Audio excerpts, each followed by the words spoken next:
Hello and good evening. I'm Steve Eager. First on Fox 4 News at 5:30 tonight. A judge sentenced a man to 20 years in prison for stalking a girl and shooting and wounding the girl's father.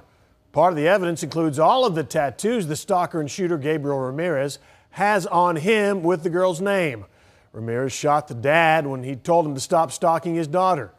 Fox 4's Natalie Solis was in court for the sentencing this afternoon. She's back in our newsroom. Natalie. Well, Steve, Gabriel Ramirez didn't have much of a reaction when the judge sentenced him to the maximum allowed on the assault charge. It almost seemed like a foregone conclusion that the penalty would be stiff, especially after Ramirez took the stand in his own defense. His testimony confusing and contradictory at times, and then there were all those tattoos, which pretty much spoke for themselves. That T on your arm is for Trejo.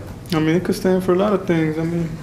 23-year-old Gabriel Ramirez evasive when answering questions about the 11 tattoos on his neck, chest, and arms, all with Cristina Trejo's name.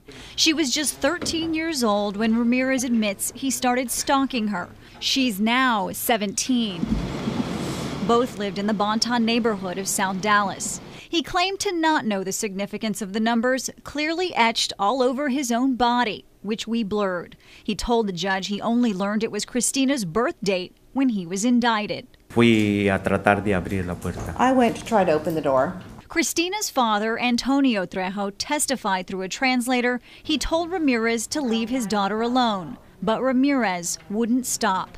June 6, 2013, Ramirez went to the family's home and shot Antonio 3 times at close range. In court, pictures of bullet holes in the front door. Well, right away when he arrived, he started firing. Antonio fell face down, Ramirez firing a third and final shot in his back. Ramirez pled guilty, said he didn't remember much from that day. My memory is a little blurred. But clearly remembered the laundry list of hard drugs he'd taken before opening fire. I took heroin, cocaine, weed, with a little PCP in it, bars, Xanax bars.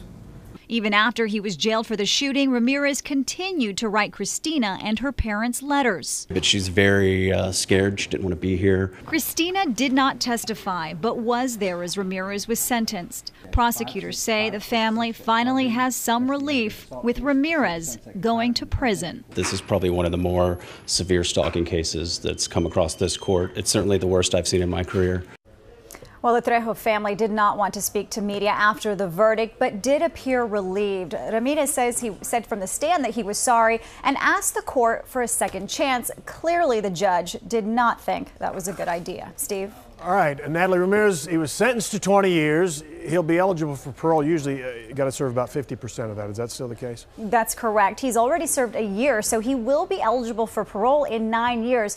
The prosecutor, when we spoke to him after the verdict, said that the Trejo family will continue to be involved in this case, and they will do what they can to make sure that Ramirez stays behind bars for the full 20. Steve? All right, Natalie Solis in our Dallas newsroom. Thank you.